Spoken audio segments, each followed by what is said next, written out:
Cum laude, cum laude. What's going on, people? What is going on? You are now tuning in to the 6-man convo. Let's get it.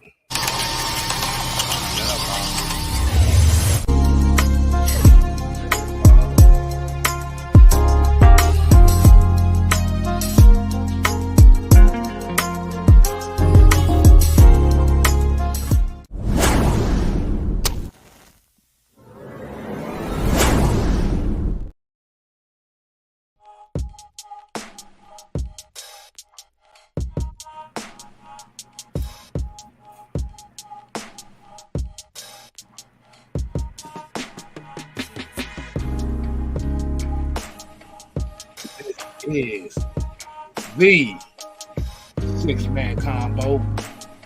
Which means this is a Tuesday night. As you see, oh yeah. Hey. You see, we vibing over here, man. That's what we do best over here. I'm your host, 6-man K Styles. And look who I got on my stage left over here. As you already know, one half of the terrible two-thirds of the heavy hitters. Mad Mike Sports. And welcome. What's happening, y'all? What's happening, Pete? Don't worry, this is perfectly legal drinking here. This is ginger and water, and and lemon. Yeah, so we good. You know, it's right around this time of year. I ain't got no sinuses, but it helps clear the system at night. So, but as you already know, man, let's go ahead and get this thing going. As we got those 3 special words.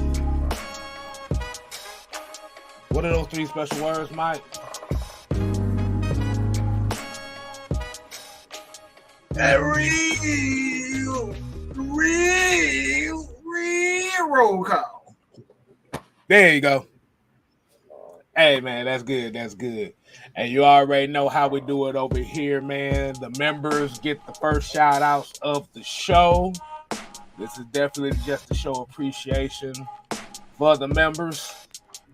And definitely first shouts out go to Darnell, Mr. Adamsville, Partridge. Appreciate you tuning in, my brother. And definitely Mr. Andrew G. He's one of the day ones. Not only on this platform, but Mad Mike's platform. So we definitely appreciate you as well. And so let's go ahead and get back to the regular roll call. The regular roll call, we're going to give shouts out to Anthony White, Joseph Thornton, About Whatever, Terry Mitchell, Low Ski, Michael Walker, ATL Leo, Nathan Floyd, Dreddy, Ted Sports and Gaming, Pat Norris, Brian People, Pamela. We appreciate you tuning in. We appreciate everybody tuning in. So make sure you put that disclaimer out there. Dreddy, what's good, homie? Trey Hill, Sonia. Yeah, like I said, this is one of my day ones over here, so they should definitely show the ladies some love. Show Miss Pam and Sonia, make sure y'all show them some love. We got Miss Maggie T Productions in the building. Y'all show some love, Miss Maggie T. We got Sherman Wood, John St. Clair. We got Big Ant, AFN's Big Ant in the building. D. Coleman, Kenneth Lewis. JB, Delay J, Mucho Grundy, Yusuke Knight. That's one of our day ones as well. Y'all make sure you show him some love. We We got William Amy in the building. So I think that's a good roll call for today. That's a good roll call. Yeah, I think so. That's a good roll call for today, man. All right. Hey, DJ. Cut it. All right. I know that looked corny, but I like doing that because it's funny to me. Before we get started with the show tonight, hold on, let me do something right quick. All right. Before we get started with the show tonight, we want to kick this off right. Mike, somebody has a birthday today. Who?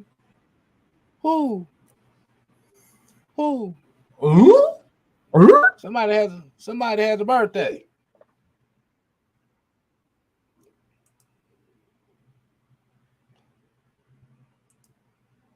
Oh, the hammer. Oh man, I didn't forget. I actually knew that. All right. So we definitely want to send a very celebratory happy birthday to one of the greatest of all time. Yes, we say it over here. Mm-hmm. The Hammer, Jesse Tuggle. As you hear that, that's supposed to sound like a hammer, but it sounds like a pixie stick hitting a piece of paper. So whatever.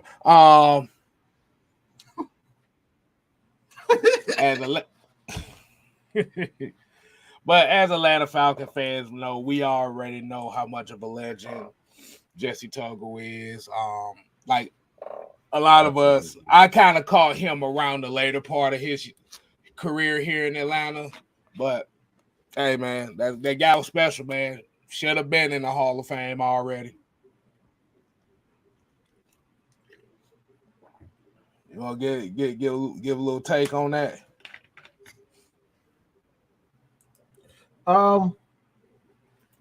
Yeah, it's kind of interesting that you said that because my friend hit me up earlier today by the name of Terrence Mathis, and I want to say this. It's time we give respect to our legends, man. Like Atlanta Falcons, our legends just haven't gotten the proper respect that they deserve. And I think this is the proper time to even say that.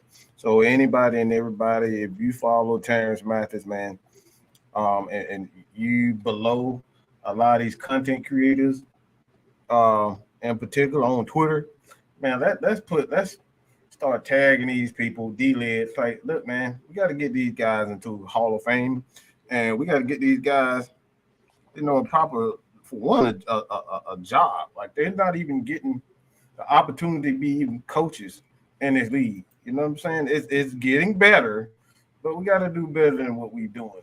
So, Terrence Mathis, and if a lot of people don't know, Julian Edelman got a damn job. Like, come on, bro. Julian Edelman got a job in the NFL. Like, let me say that again. Julian Edelman got a job in the NFL. Right. And he's not better than a lot of these guys out here. So let's get Terrence Mathis the proper respect, and let's get Hammer in the Hall of Fame, man. We don't respect our legends the way they should be respected. Like, they put in some hard work to get to us to the first Super Bowl ever in Falcons history. Mm-hmm. The first Super Bowl ever. Terrence Mathis and Jesse Tuggle. So they deserve respect, man. They deserve respect. So happy birthday to the Hammer himself. And he is the father of one of the greatest, if not the greatest, defensive tackle in Atlanta Falcons history. Now, we already know who that is. Mr. 97 himself in the middle of the field. Facts.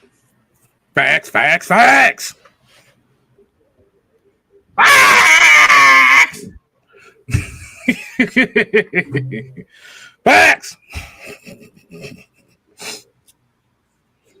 But yeah, definitely. And this is where we have to kind of put pressure on our beat writers and sports media and stuff, especially here in Atlanta, because one of the major reasons why a guy like Jesse Tuggle isn't in the Hall of Fame, because what a lot of people don't know, these Hall of Fame inductions, nominees and stuff comes from local media too. They have to put the word out there. They have to beat down the door to try to get these guys in. And hey man, y'all already know the rest of the damn story. We ain't gonna get too much caught up into that. But we'll go ahead and kick this off, man. See who else new done popped up in here. We got Michael Walker, not that Michael Walker. Let's see. Red Swarm just came in here. Hey,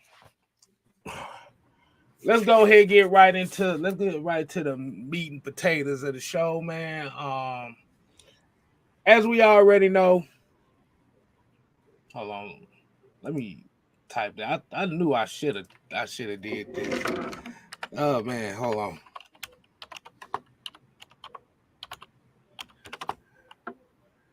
Oh Lord, I was about to type something so completely wrong. All right, let's go ahead. All right, so we talk about the Atlanta Falcons top 30 visits, as we've already heard a few names already. This was actually kind of a comment right here that we're gonna kind of make this the basis of his. Like Anthony White said, I've heard that top 30 visits don't always mean they're definitely drafting these players. They're mostly to grab information about the players, don't gauge a visit with their draft board. And we definitely know what that is. The way that we're going to attack it today is we're actually going to have the list. I'm going to show you quite a few names on this list. And what we're going to do is we're going to guess what the direction of this of where they may possibly go into this draft, because as we already know with free agency, we already know what the moves that they made and how they attacked the defense. Is like now we don't know where they're gonna gauge. They've gotten some receivers here. They got a couple offensive linemen, so they pretty much attacked a whole lot of different areas, which kind of makes this draft kind of like the best of both worlds, to where they have multiple options and they can't really fail on them like that. I mean, they can, but we're not gonna put that energy out there. So nah, we're not put that in there. We're not gonna put that energy out there. So as we already know, I want to ask everybody a question that's tuning in. Where do you think, based on these moves they are making right now, where do y'all think Terry Fontenot is thinking as far as going within the first couple rounds of this draft? And that's a question I could ask for you, Mike. What is your idea?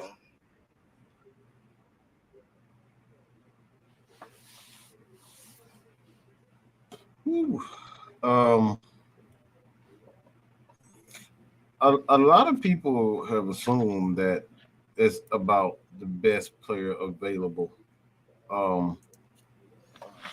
which is interesting, but I don't necessarily agree with that.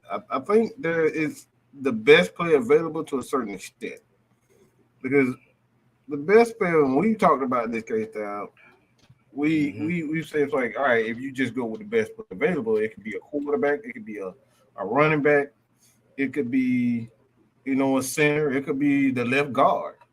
or the right guard, or the right tackle. And as we know, we already have a right tackle, and we paid the right tackle and the right guard. And there's a pretty you got Tyler Algier, you got CP, you got some weapons at that, the running back position, wide receiver, tight end. So we got some weapons there. So it's like, would it be smart for the Falcons to get even a tight end if he was the best player available at that point? So like the best player available for this draft, for me, I think that really depends on where that team is and what the player is at that time. Like I said, it could be running back, but being in the system with the Atlanta Falcons, we don't run a lot of they don't use a lot of their running backs don't have games where they got 20, 40, 50 carries. The only time we've had that was really with CP. Last year, I believe it was last year. He had games where he had 30, almost 40 carries, but he was pretty much the best player on the offense, not named Matt Ryan and Kyle Pitts. So we kind of had to do that with CP. So I don't think a Bijan Robinson, a wide receiver at this point in time, but we still got to figure out if Kyle Pitts and Desmond Ridder has that chemistry. So I'm going to say this. I know a lot of people are saying that we loaded at the defensive line position, but I think that's the smartest position, especially when I heard this from Calais Campbell. He said something real key that I think it went over a lot of people's head. He said he's going to come in and play that Cam Jordan role in this defense. We talked about that. And if you look at his build and his style, that's awfully similar to a guy that's currently in the draft right now. And his name is Jalen Carter. Those guys, their game is damn near identical. They're not quite defensive tackles because they're quick, they're big, they're physical. But if you look at Calais Campbell and Jalen Carter, they're almost identical. So I'm going to go with that. If you're going to go with best player available for this team, I think Jalen Carter is the best player available because something happened to Calais Campbell. You can throw a guy in that damn near does the exact same thing that he does. Right. Give a shout out to Mucho Grundy. He said, I missed y'all live last night. Caught the playback and heard some delusional folks. I ain't gonna tell y'all no lie, bro. But I had to drink bleach after last night, bro. That was some delusion on the 10th degree. Good Lord have mercy. I want to ask anybody. I want to ask another question. Anybody that caught the live last night or caught the playback? Yeah, that's kind of what we have to deal with on a daily basis. So if you see the way that we was like kind of comfortable with it, we deal with that. We get that all the time.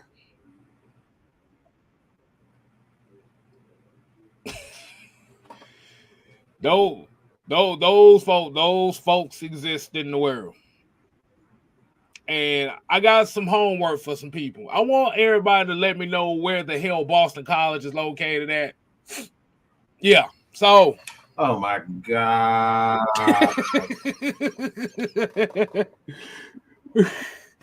All right. But I love geography and history. But I never knew that Boston was in Pennsylvania. I didn't know Boston College was in Pennsylvania. I just didn't know, man. I just wanted to make sure. Yeah, D. Kobe said I missed the first part, but how the hell did it turn into a Lamar debate? Be honest with you, We don't know either.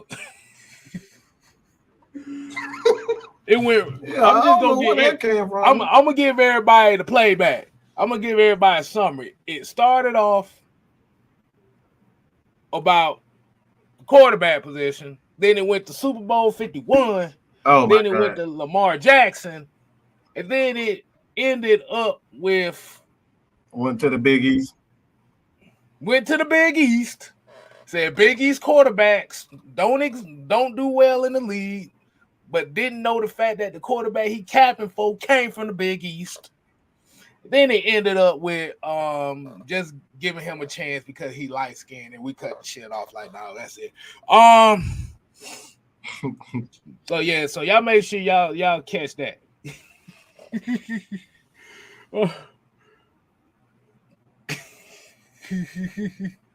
Oh Lord, look at this.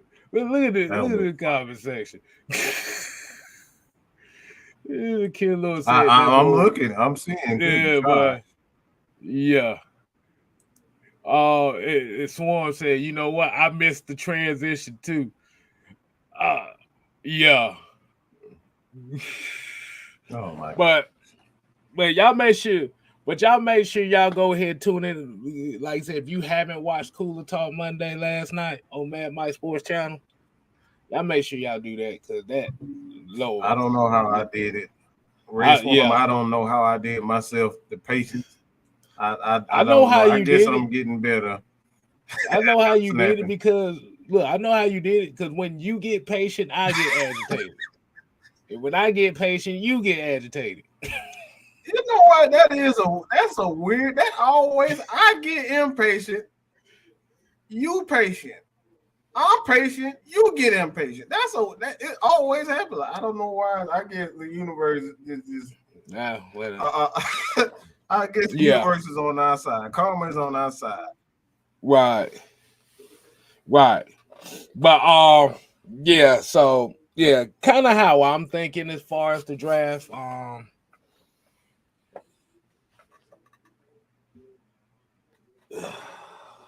Like I said, it's just one of those things where you really don't know. But if I take a guess, I would definitely say D line. It's just kind of depending on how the cards fall in this draft. Because if a lot of people haven't heard reports, is apparently the Tennessee Titans is supposed to be looking to trade up to the number 3 overall pick.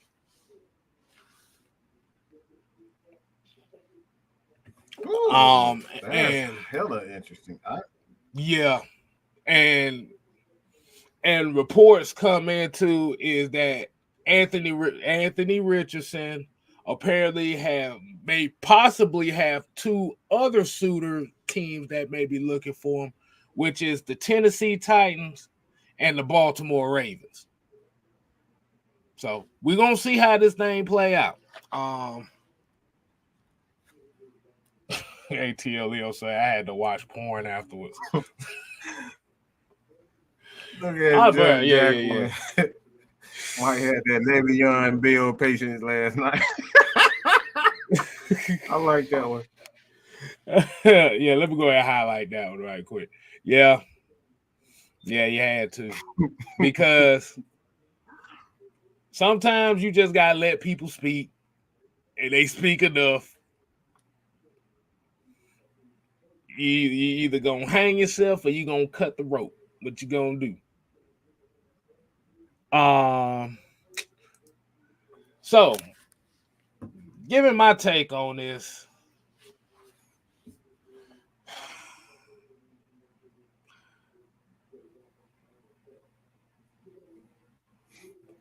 I could see another edge rusher. I could see another bookend. I wouldn't necessarily say a 1 tech or a 0. I mean, because Jalen Carter technically he's a 3 tech, but he a big ass 3 tech, like you said with Jalen with Calais Campbell as well. But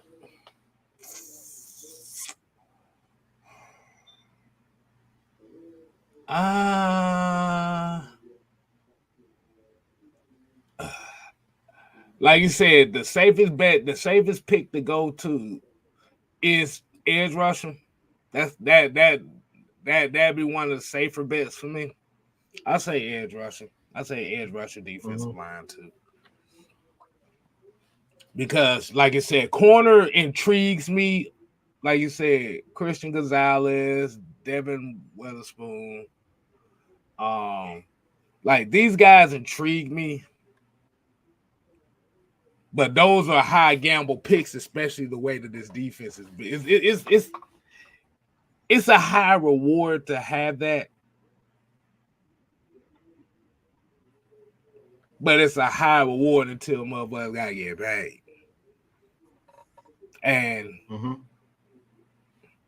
hey man, it's just interesting. But the reason why I asked that question, shout out, and speaking of heavy hitters, there go our brother, Mr. Jew Tall Sports. Y'all make sure y'all show him some love over there. Juju 2K. No, Jew 2, like I said, that's Jew 2K right there. But the reason why I asked that question is I got a list and credited to the source of walterfootball.com. Yes, I'm putting the plug in there, walterfootball.com. They actually put out a list of all 32 teams, but in particular, I focused on the Atlanta Falcons.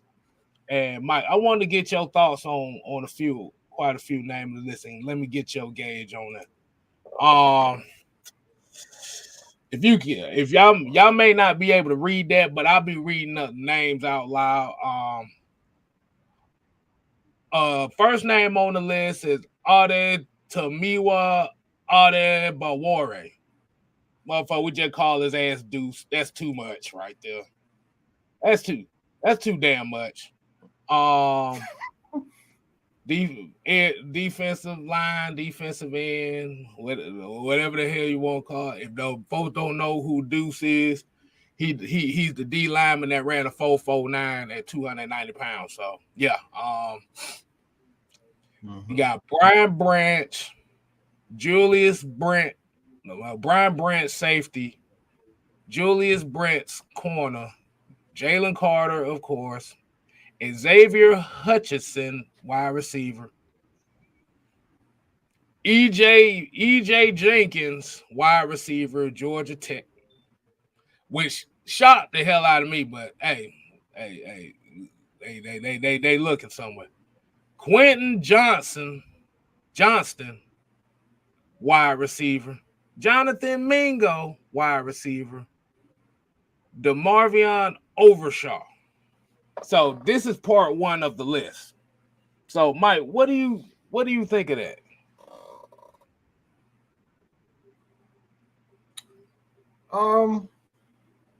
I guess King Quest asked, what was that? I think it's encouraging. Again? Hold on, let me see. The King Quest said, what was that dude's name again? Look, I ain't we just call him Deuce. Call him Deuce. That's all we need to know what his name is. That shit got me on hooked on monkey font. Hey. So what you think about this part?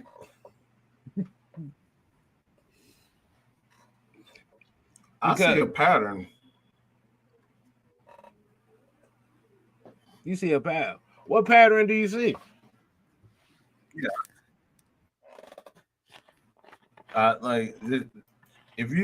If I know K-Style, I'm gonna just say this. I know you K-Style.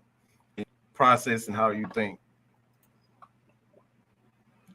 If you look at this, especially offensively at this list, they have one thing in common, two things in common. These are lower to mid-round picks. Remember one thing we said about that San Francisco 49ers team, even T.O.?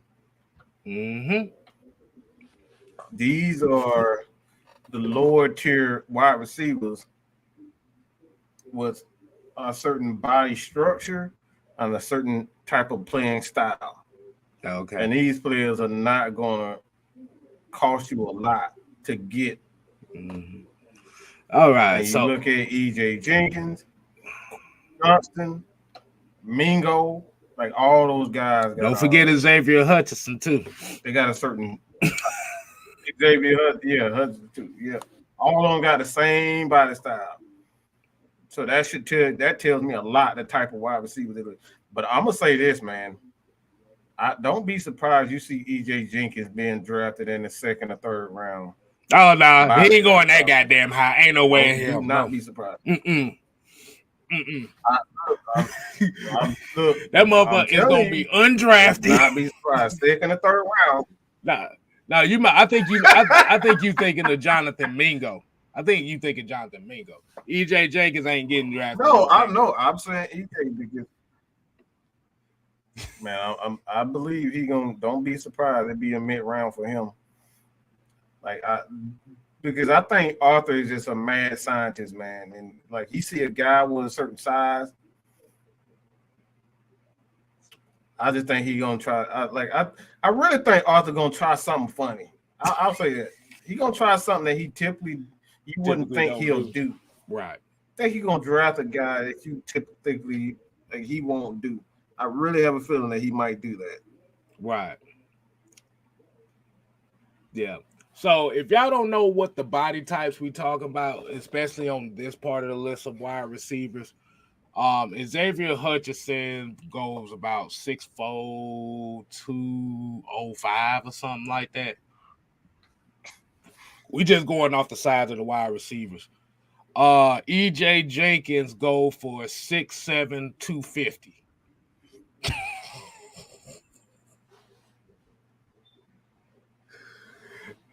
Yeah. Y'all heard that, right? 6'7", 250. Wide receiver. So, yeah, EJ Jenkins. And I know that because he played for my Yellow Jackets. Quinn Johnston, about 6'4", 215. Jonathan Mingo goes about 6'3", 225.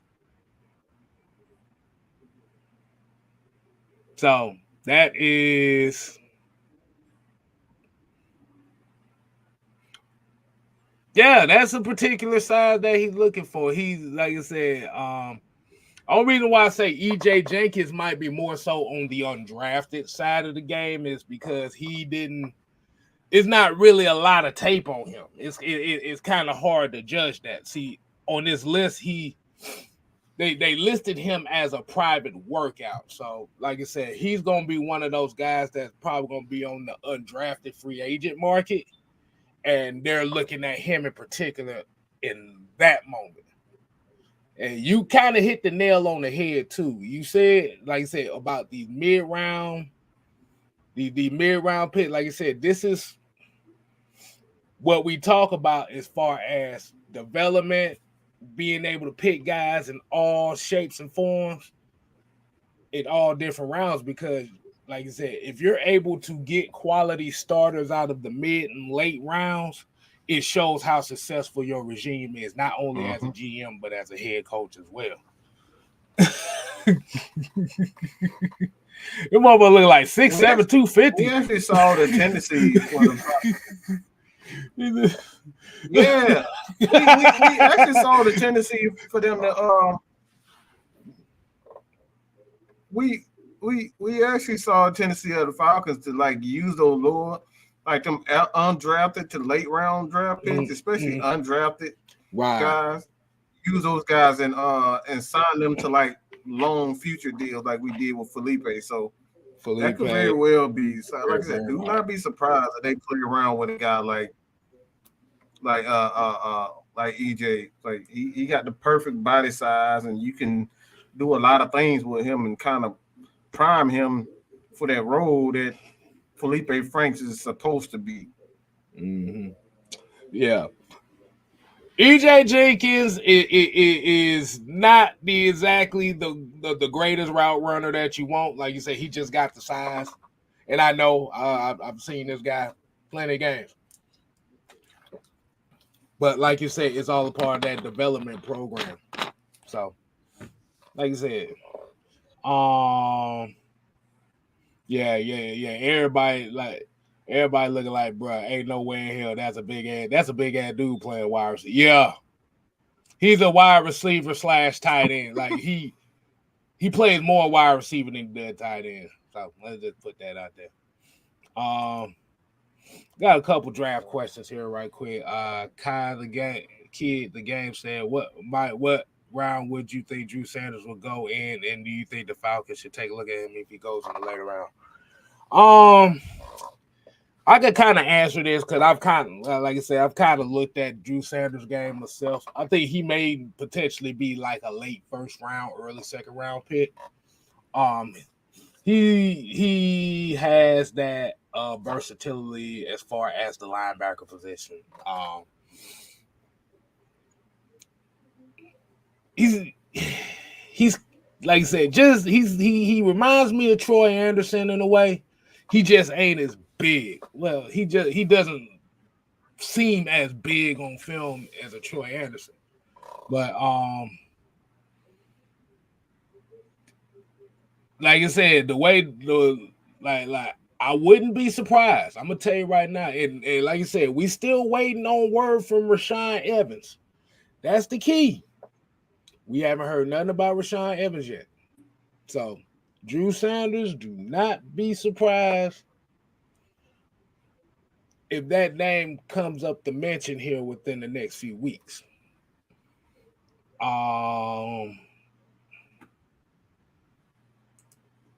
And Boomer Falcon said, which round would you draft Deuce? He could possibly go in the first round.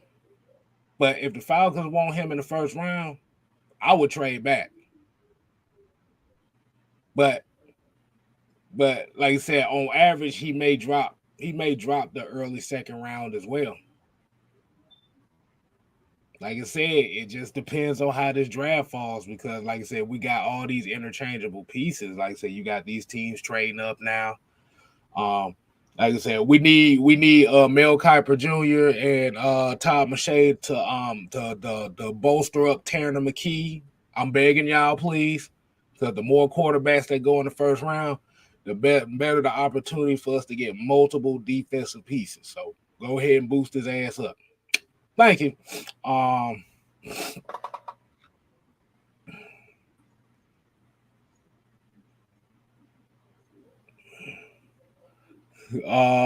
Let's see. Okay, so and another name that was on that name. Speaking of linebacker, DeMarvion Overshaw is a particular name as well on this part of the list. That kind of intrigues me a little bit because he's kind of small. He's I ain't gonna say he's kind of a smaller-ish linebacker. What is he? I think they say he go for like 6'2", 227. Like he fast as hell, but it's like his tape to me it kind of looks underwhelming at times. But this is what happens when you're able to build your front. Like I said, you want your trenches to be intact because now you got guys like that could come in and you're helping their development by protecting them up front. All right, Mike, you ready for part 2 of the list? Oh, it's a part 2? Oh, damn. Oh, shit. I told you there's 3 parts to this list. Damn. I thought I was looking at all. Shit. No. This is part 2. This is part 1 of the list. So, before we go ahead and get to part 2 of the list, I want to go ahead and get everybody an intermission break to go ahead and hit that like button, hit that subscribe button if you haven't. So we're going to go ahead and play a little bit of music so we can go ahead and get these likes up. And we got 82 people in here right now, which we definitely appreciate. You want to at least get these likes up to 50. As we play a little bit of music for you. 6-Man K stops. I always forget that damn thing is, so I'm just doing a check here. So we need about 10 more likes in this thing. So get your opportunity to do so. Like I said, make sure you go ahead and subscribe. 6-Man K Style. The next goal is 2K, so I could be up there with you. We got a good little ways to go, but guess what, y'all? We can get there. All right, let's see. Not impossible, sir. Not impossible. All right. Okay. That was the quickest light check 212 in a while. I can dig it. All right. So, yeah, Mike. So, what was your overall assessment on part one? Like I said you saw a lot of wide receivers, mid-round guys in that particular.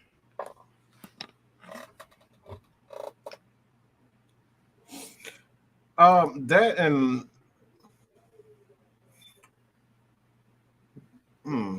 just with that list, I saw, like you said, with linebackers that they do a particular thing. They kind of like with Overshown. Like if you look at Overshown, he's the type of guy that likes to blitz.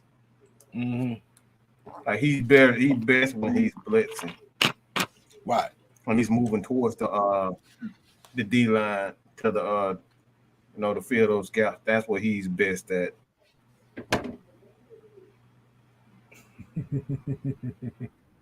Right.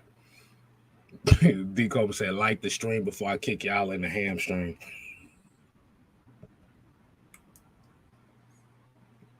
Ghost Peppers. Yeah, he's on the same page with me. They need to boost up Jake Hayner, Clayton Tune, and Jared Hall as well. Yeah, go ahead and boost some quarterbacks up. Go ahead and boost all of them up. Y'all doing a great service to the Atlanta Falcons by boosting all these quarterbacks up. I mean, the more quarterbacks they get picked early, more opportunity for some defensive players we need. All right. So, Mike, you ready for part two? Indeed. All right. So we got part two right here. I'm going to go ahead and move that out the way. All right. So, part two of this list. Here we go. Wide receiver, Trey Palmer. Wide receiver, Jaden Reed. Offensive tackle, Trevor Reed.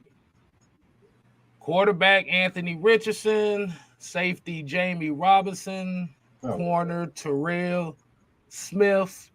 Running back, Tajay Spears. Quarterback, CJ Stroud. Outside linebacker, Charlie Thomas.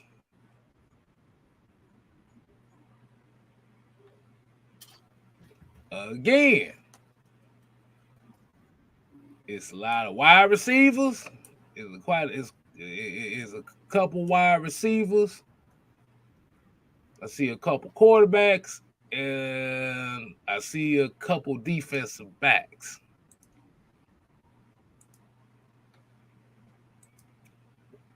Hold on, let me see if I move that. Make sure I ain't missing no names on here. Okay. All right, so what you think on this part of the list? Oh, wow, Mike. No, I'm here. I had to give me some gum. No, but again, I just see the same pattern with wide receivers. I see a lot of receivers that with a certain size. Obviously, running backs. You see the outside linebackers. I think.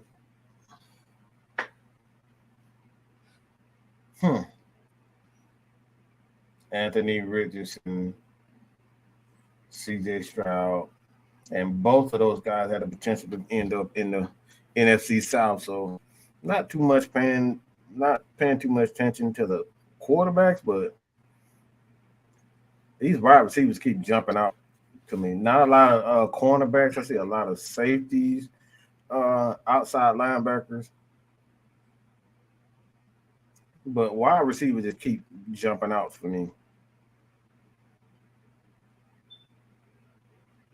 Yeah, Trey Palmer goes 6 foot, 193 pounds. Hmm. If I go to NFL Draft Buzz, they said despite his blocking rating is in the 70%, which is pretty damn high for a wide receiver. So that's letting me know he has a certain mindset as far as wide receiver. Mm-hmm. But yeah, man, you are right. It's a lot of wide receivers they looking at, and it's a lot of wide receivers they expecting to get in the mid rounds.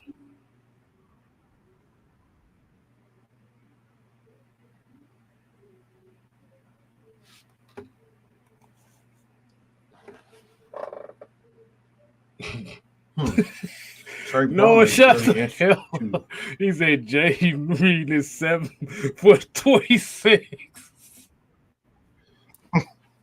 I think Jaden Reed's a little bit small. I think for real, I think he a little bit smaller than that. Let's find out, shall we? Let's see. He said 7 foot 26. What the hell? Nah, he's a smaller guy, about 5'11", 190.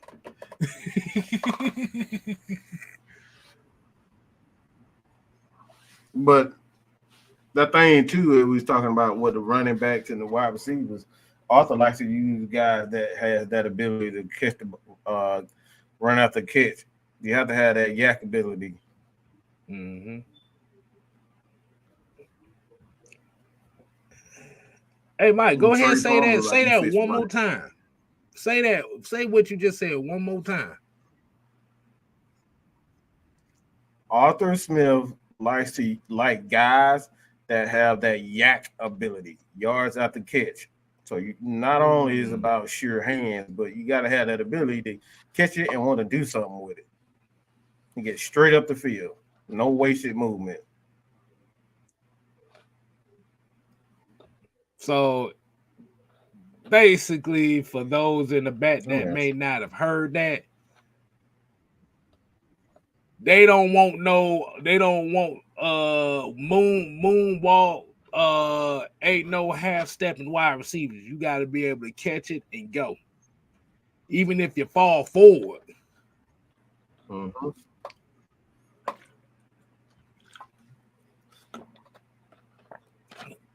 And like I said, Trey Palmer, Jaden Reed are kind of like guys that do that as well. These are kind of more of the smaller guys, the shifty wide receivers. So, like I said, they're giving themselves options as far as if they want to go to the wide receiver route. Like I said, you notice the majority of the list is guys that's projected between rounds 3 and 4. 3 and 4. Yeah. Mm-hmm. But there's a name on this list that intrigues me a lot. And I can definitely see them doing this. And that's Tajay Spears. I can see Tajay, the running back on this list, Tajay Spears. I can definitely see him in a Falcon uniform. Not only because he's that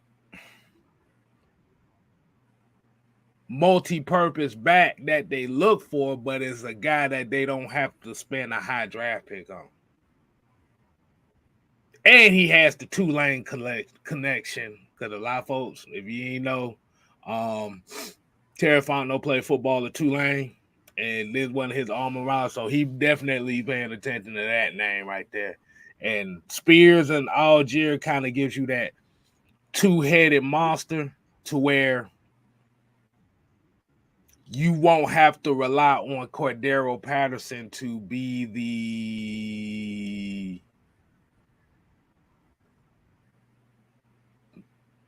you allow him to take less of those hits and make him more effective. Mm-hmm. Any other names? Any of these names intrigue you?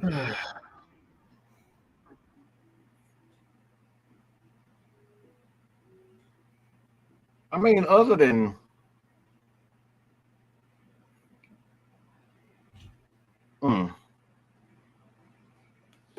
I want to say Jamie what do you say, Robinson? Yeah, Robinson. Oh yeah. He's Oh jumping. yeah.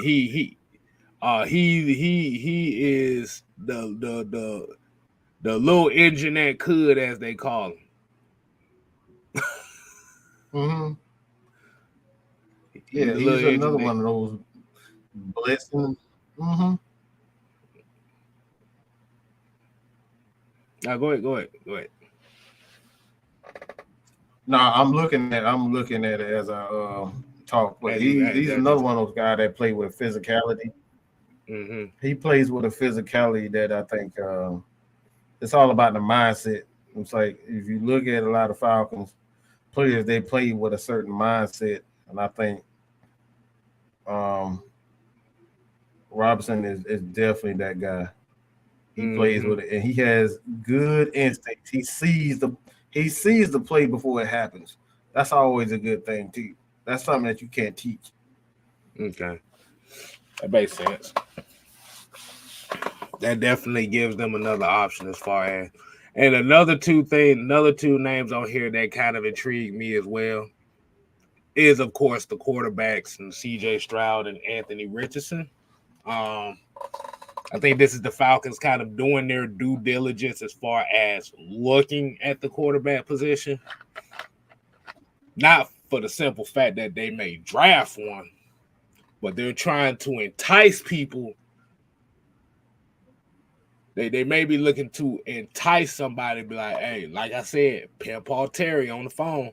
Hey, man, we just did this interview as well with him. I know you might need a quarterback. I know y'all probably got your interview with him. I think he's good. Hey, if you want to trade up to the spot and get him before the couple guys behind us do, hey, man, let's go ahead and make this deal go. Mm-hmm. And that's the same thing with C.J. Stroud, too. I'll be looking like, wow. But the top 5 in this draft is going to determine how this whole entire first round, this whole entire draft is going to be. Because, like I said, if you go with the obvious in Bryce Young or C.J. Stroud, then you got to look at the Houston Texans possibly getting the second quarterback. And then, like you said, if Tennessee decides to trade up to 3 and possibly get another one, yeah, it's going to change the whole dynamic of this draft.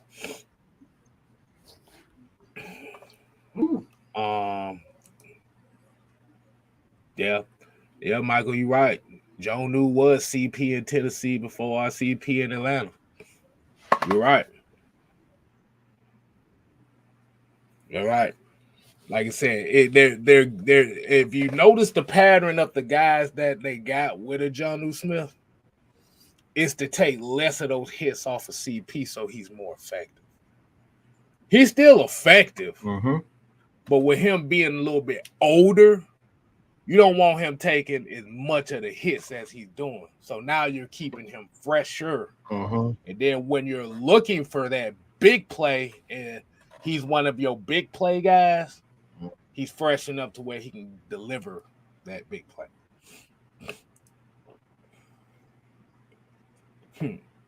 Noah said, what's worse for a defense to deal with, Michael Turner and Algier or 2 Turners?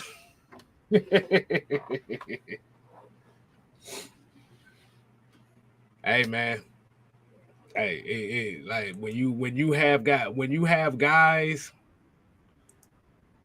that you got to stay up all night the game plan for, that gives your offense and that gives your team an advantage. All right, so like I said, Trevor Reed, he's more so of a swing tackle.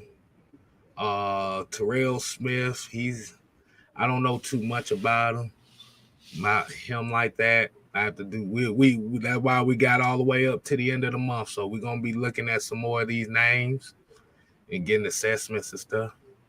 Mucho Grande says, is CP an X factor? Of course. Of course he's an X factor. That's one of your biggest special team weapons. He's one of your best pass catchers. Like I said, he's one of your most versatile guys. Like I said, you got two of them, him and Jonnu Smith. So it's like, as what the therapists always say, pick your poison.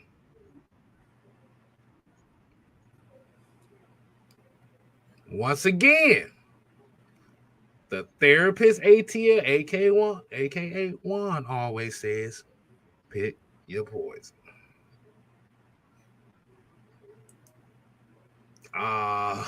Shout out to Jay Rock for entering the chat. That's another one of our brothers in arms. He's one of the ones that help us do what we do around here. So shouts out to Jay Rock. Y'all make sure y'all show him some love. All right, all right, Mike, we actually have a part 3 to this list. God damn! It's a short part, though. It ain't a long part. We got part 3. Oh, y'all. What's it? Ladies and gentlemen, are you ready?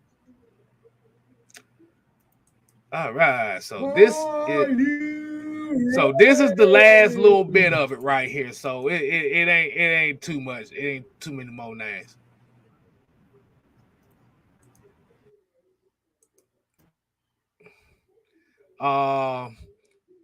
You got Osiris Torrance, guard from Byron Young, defensive tackle, Cameron Young, defensive tackle. So these are the last 3 names on the list. Okay. So Osiris Torrance is very interesting to me. Like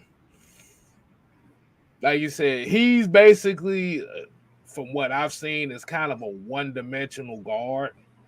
Like the one thing about him is the size. Like I said, I think he goes about 6'6", 360 pounds or something like that.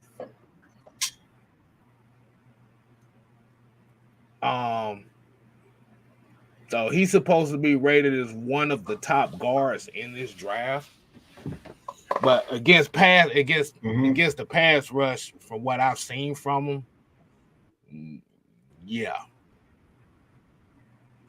But for a team like the Falcons, is actually where he can flourish at, because he'll be allowed to actually run block, because this is a running offense. Damn, D called me. He had to do that, man. You had to do that, man. Like they said, Osiris Torrance is a bust name. Osiris.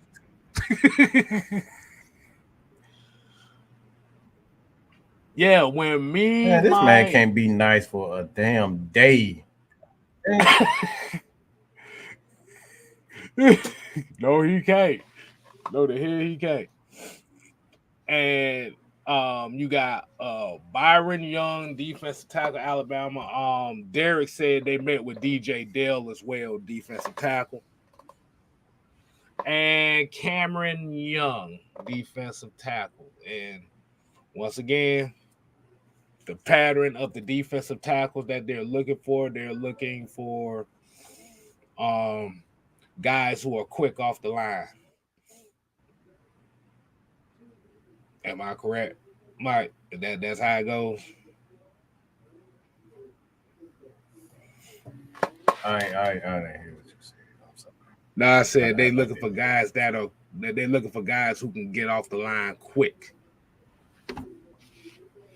Yeah. Kind of. Yeah, because you run them slants, you got to get going fast. You got to get off the fan because you're gonna be super aggressive. So on both sides of the ball, it's like you got to be able to get out that line quick, fast, and get into your top speed as fast as possible. This team is really all about how fast you get off the line. And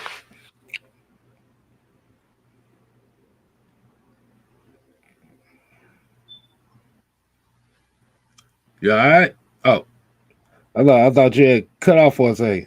I was about to say you all oh, right. no. That was it. That was it. That was it. Okay, okay.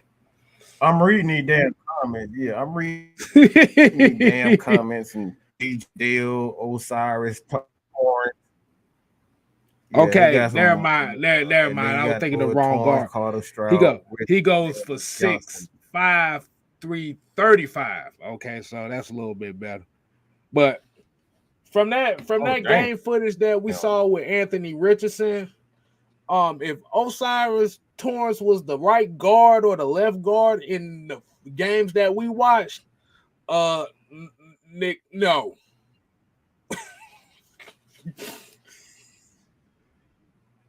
I was like, Nick, no.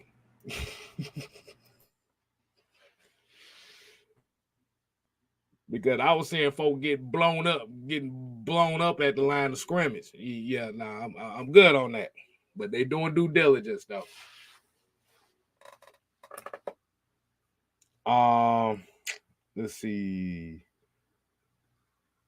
So, so looking at that overall list, seeing the type of names that was on that list, Mike, for your whole assessment, do you have a do you think you may have a better idea as far as what they're looking for as far as this draft? Or are you still just as confused as all of us is right now?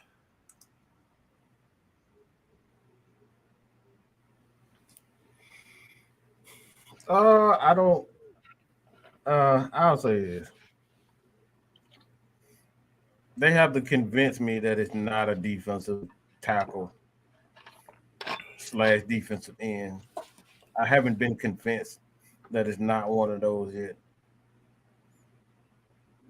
So a defensive tackle that's kind of a hybrid because Ryan Nielsen like those defensive ends that are kind of defensive tackles because he can put those guys in and stun them.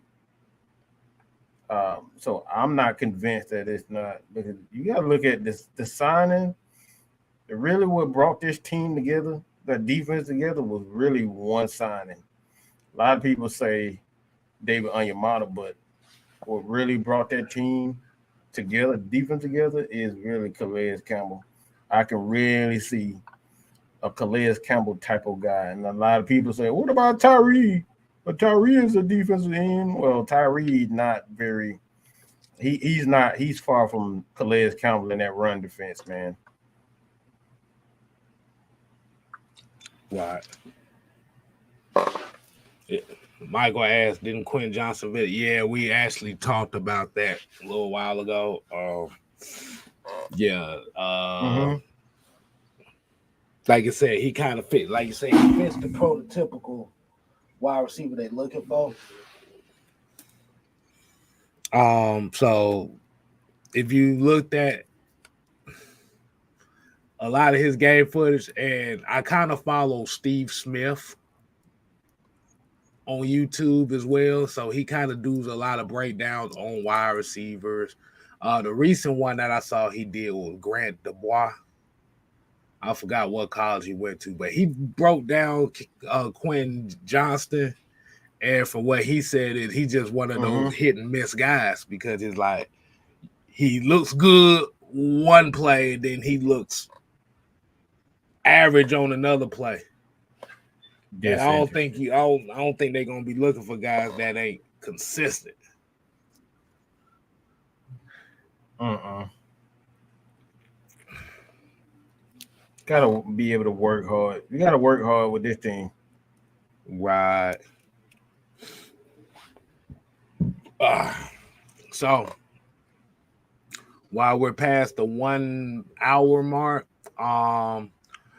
we're gonna go ahead and we're gonna let y'all go ahead and hit us with some of the Q&A questions. This is the Q&A portion of the show. So we want y'all to definitely go ahead and get those questions ready. As far as if you're talking about thoughts on the draft and just anything in particular you want us to talk about.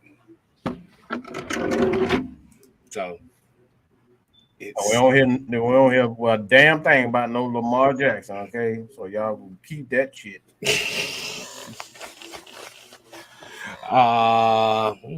Shoot. We already kicking it off right. Do y'all think we'll draft a center? If so, what round? Everybody know me. I'm kind of a big fan of Ricky Stromberg. Yeah. I think necessarily what they're going to end up doing. They may possibly draft a center. I see Stromberg really, because I don't think the dude from Minnesota, I don't think they're going to go that high on a center because what's his name? John Schmitzel, whatever the fucking name is.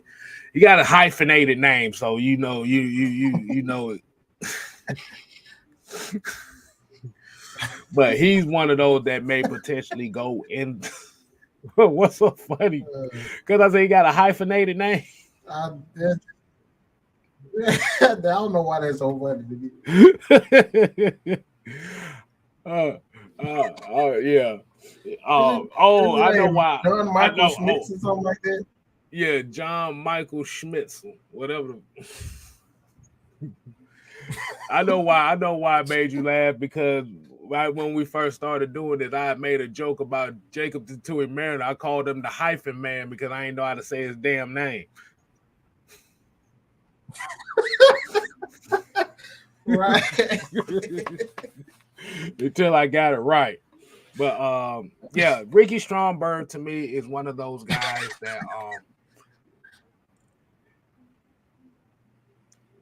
like if you watch a lot of his games, if you watch pay close attention, because this is one of the first prospect shorts that I did this year. If you go and look up Ricky Stromberg and you look at his game, he does a lot of line calls. And I know a lot of y'all are Georgia fans, so that's the first game I want you to go look. I want y'all to look at him not only kind of communicating with his guys, but he's a guy that always got his head on a damn swivel. Like I said, he ain't the most punishing blocker. But like you said, the communication with his guys, the being able to switch off one blocker to help another one, like I said, that's a very key trait for a center. So I fuck with that. What you think on that, Mike? You think you get a center? John Michael Smith. Smith. No. His name is your name too. Whenever we go out, the people always shout, there go John Jacobs, there go Hammer Smith. Ah. Oh my God, I remember them Barney tapes. Good Lord. Good God. Oh my God. Man, we so damn lame. That was lame as hell. Man, them Barney tapes. I like Lord. Boy, they hear you rolling like, what the fuck? I was about to say, don't let your ass burn one and then watch one of them shits. Your ass would be dying like.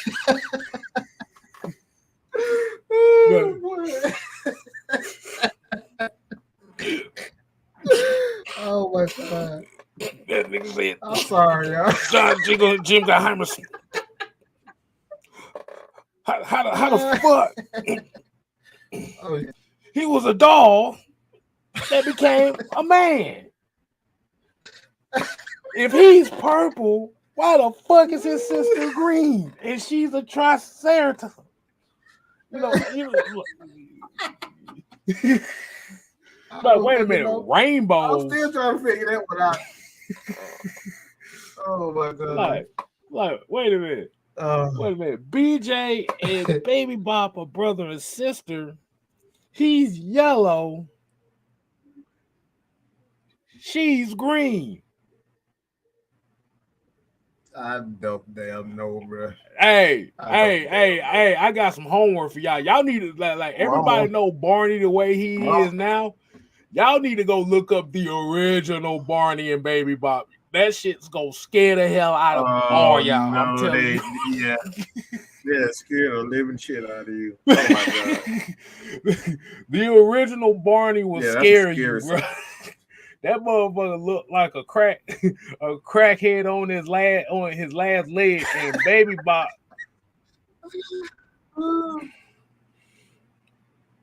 How can I explain what Baby Bop was like 7'5"? I was like, how the fuck she ended up being like 4'11" later on? A big ass baby, like 7 foot tall. Oh shit. Oh my god. Wait a minute. I don't know where the fuck this came from. I don't know where this conversation came in at, but you started singing that John Jacob Jingleheimer Smith song, and all of a sudden Barney just came up in my head.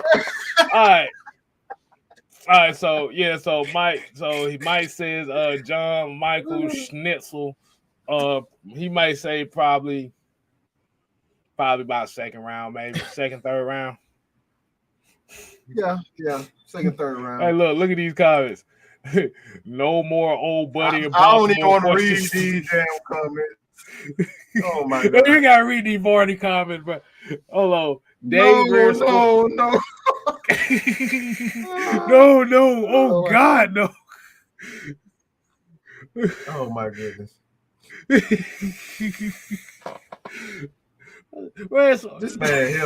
man Red Swan got problems. You got fucking problems.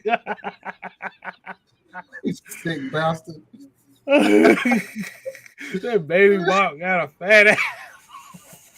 What the fuck? Oh shit. Oh Lord. Daddy Red Sports said, do y'all like DJ Turner at corner? I haven't. I know he's fast. He's pretty much a boundary. He pretty much a Barney. Not goddamn boundary corner.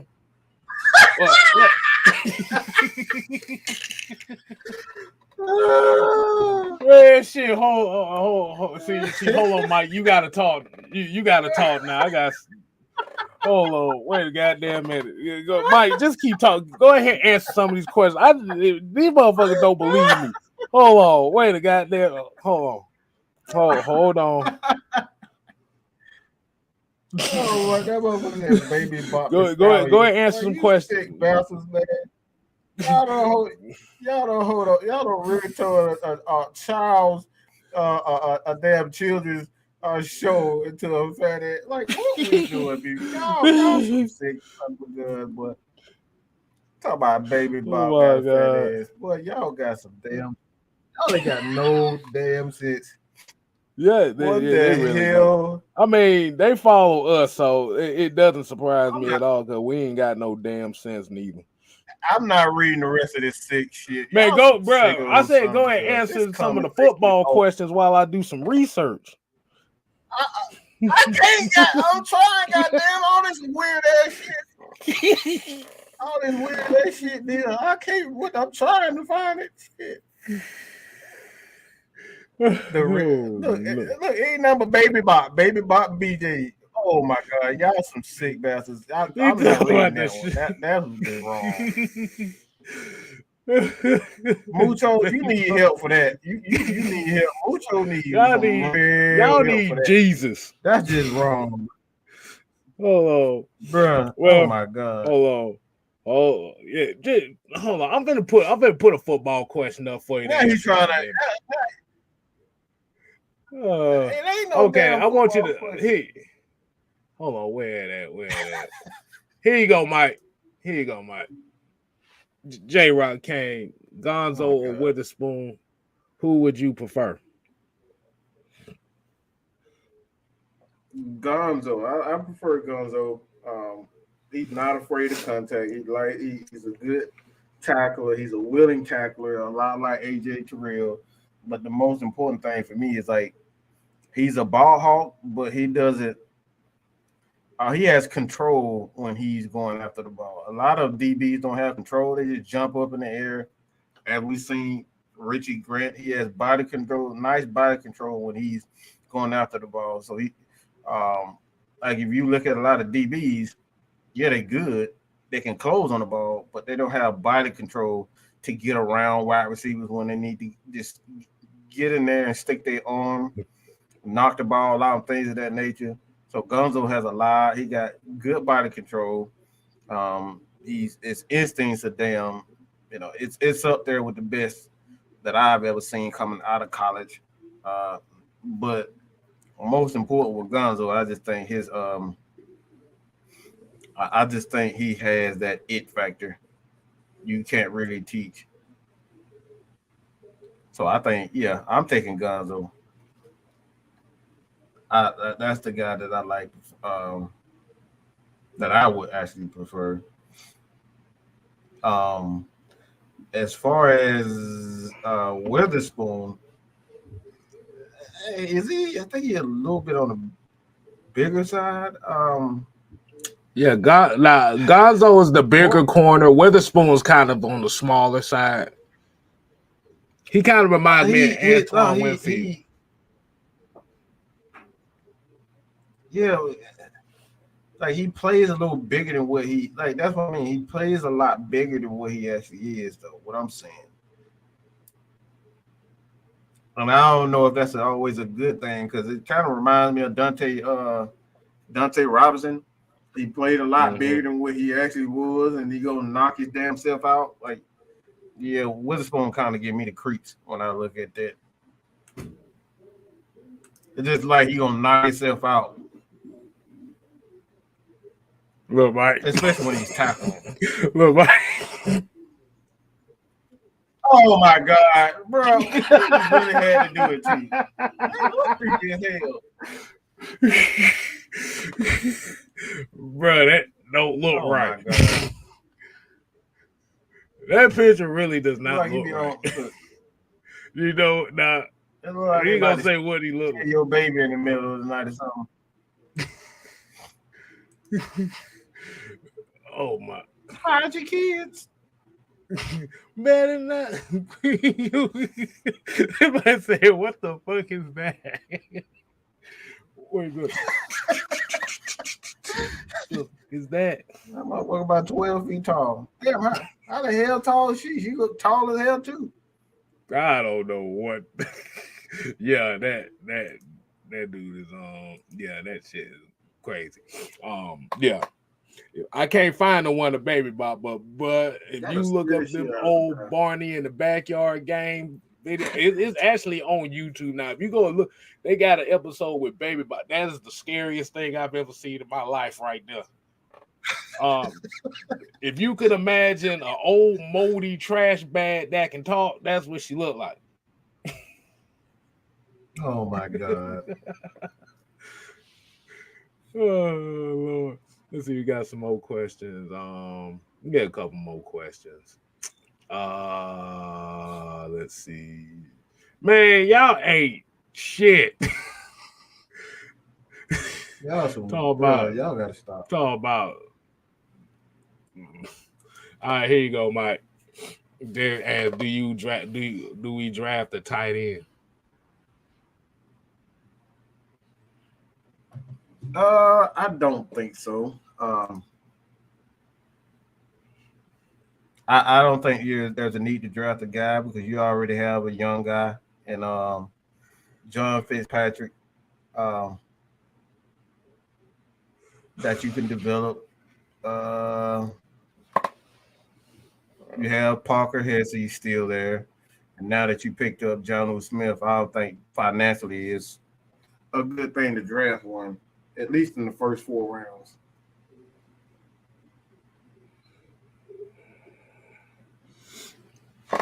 Yeah, I think we got enough tight ends as it is. I'm still I'm still trying to figure out what they hit like why um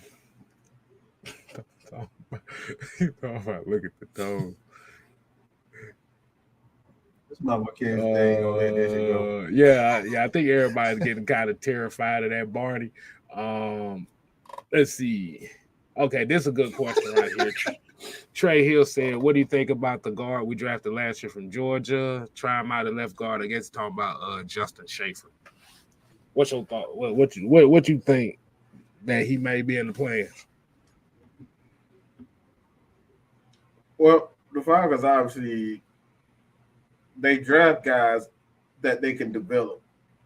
They're not like a lot of teams, especially as of now, that they're looking for them to immediately play and have impact. So they're not looking for offensive lineman that's going to come in and be immediate starters or impact players. So Justin Schaefer is obviously one of those guys that have the ability to play multiple positions, right, left, outside. He can play right tackle. So he has ability. I think Schaefer is definitely someone to look out for, especially going into this preseason. I'm gonna really look for him going into this preseason, see how far he's come as far as his development and where they stick him at. Because if they end up sticking him at left guard, that'll be something really interesting. So I want to see where they put him on the right side, left side, and see where he's coming from. But yeah, Schaefer does have that physicality that we need, and he can get to that second level. Yeah, I definitely agree. Then by Elijah Wilkinson signing with the Cardinals, like you said, it opens up the opportunity for these guys to be able to earn that spot.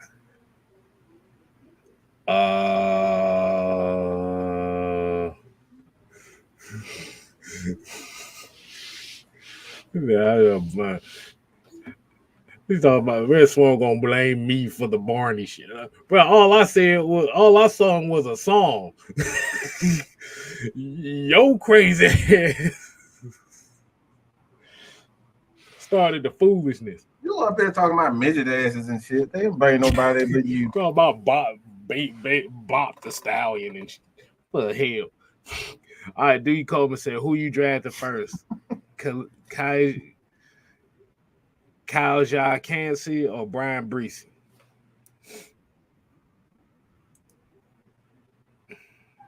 I ain't look that Brian Breesy looked like a good player, but he looked like his toe gonna fall off if he stepped the wrong way. Yeah, he said that injury history. He got a lot of injury issues.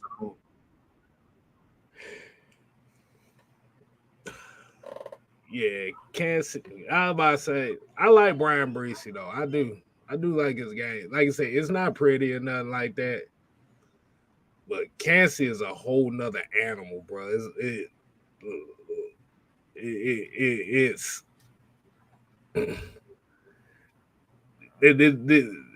I can't explain it, bro. It's I'm not gonna say Aaron Donald because I'm not gonna put that expectation on him like that. But the quickness off the snap is one of the craziest things I think I've seen since Aaron Donald, and that's crazy.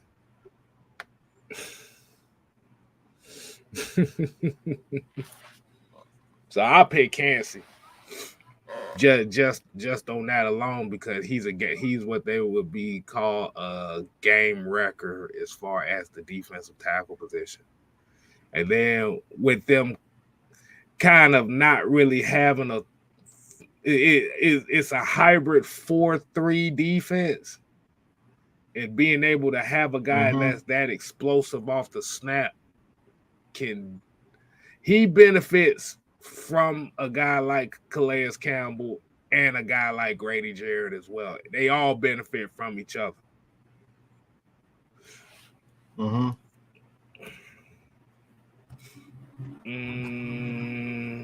think we're gonna get one more question. I'm gonna go ahead and get Darnell with this one. He gonna get the last question of the night.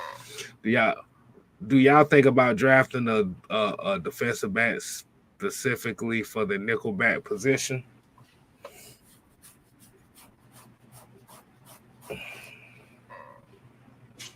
Yeah, I mean, I'm gonna be honest with you.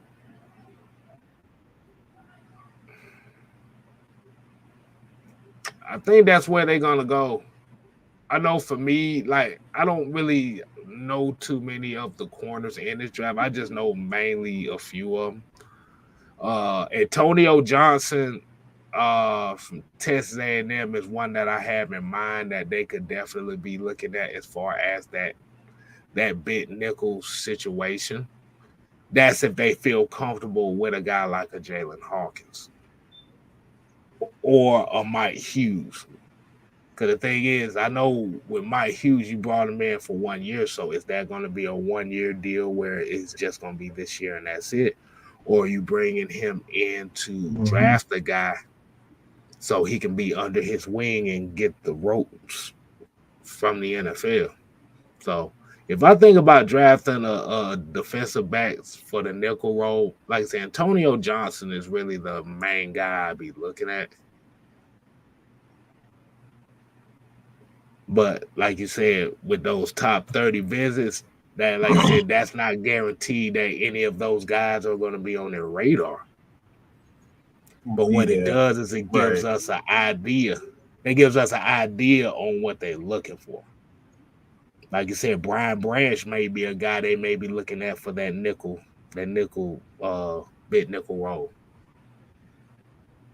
Would they pick him at 8? I doubt it. If they do go that route, they most likely would trade back.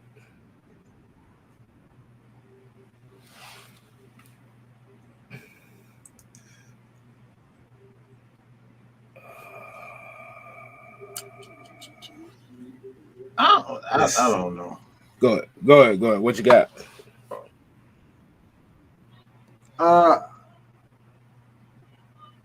I wouldn't necessarily draft a nickel back, draft specifically for a nickel back. Like you like if you draft a guy, he's gonna have to like play for both sides. Like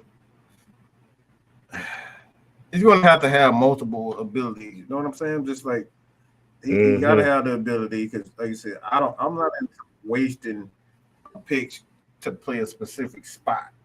Like if you're gonna play, you're gonna have the ability to cover two.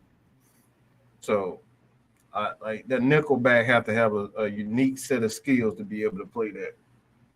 So I don't think you draft a guy specifically for a role, but Isaiah Oliver just so happened to fit that role because of all of his skill set.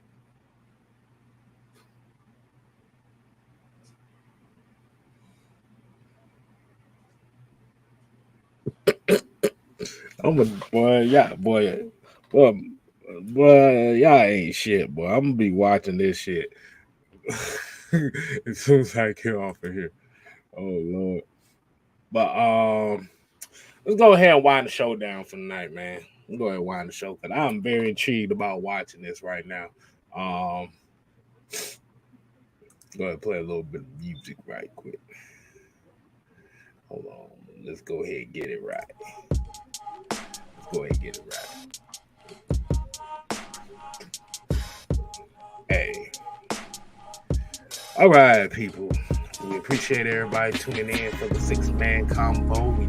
We definitely appreciate y'all coming through, giving you anticipation. Like I say, you make sure y'all go ahead and y'all leave those questions. Y'all make sure y'all go leave your suggestions in the comments section.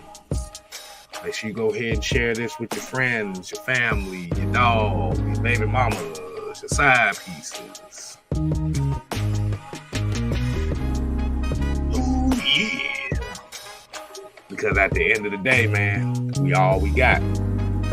And just as what J-Rock here says, Make sure you go ahead All is one. and follow the damn Discord. A lot of these conversations that we have on these shows are stuff that we hear from the Discord. And as we call J-Rock, he is the Lord of the Discord. So he is one of the ones in charge of Lord of the Discord. And shouts out to Red Swarm for the $4.99 super chat. Appreciate it. So thank you. We appreciate that. So at the end of the day, as we looked at this list told us one thing, is that they are prioritizing guys in the mid to late rounds as far as what these physics look like.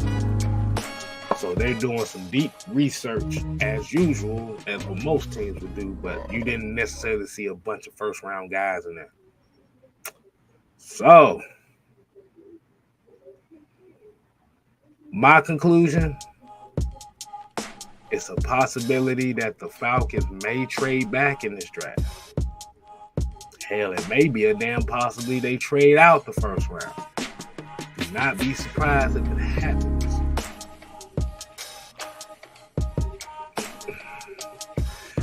See, at the end of the day, y'all,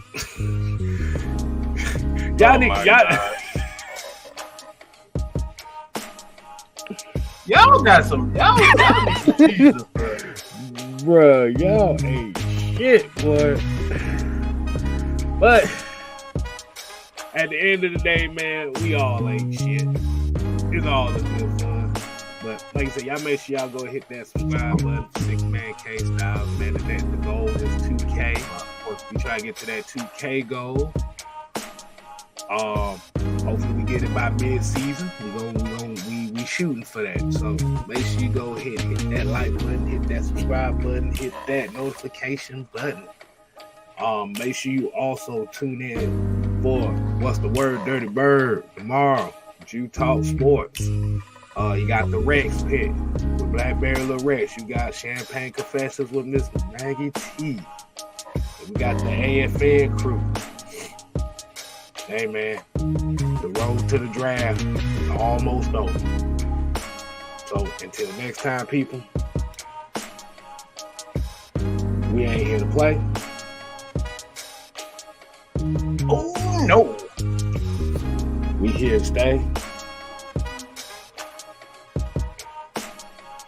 oh yeah. You ain't gotta go home.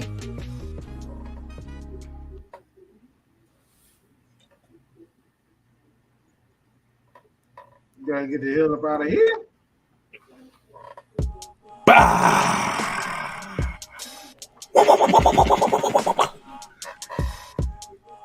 Y'all need Jesus in your life. Deuce. Really do. Y'all really do. What the fuck? Damn, boy.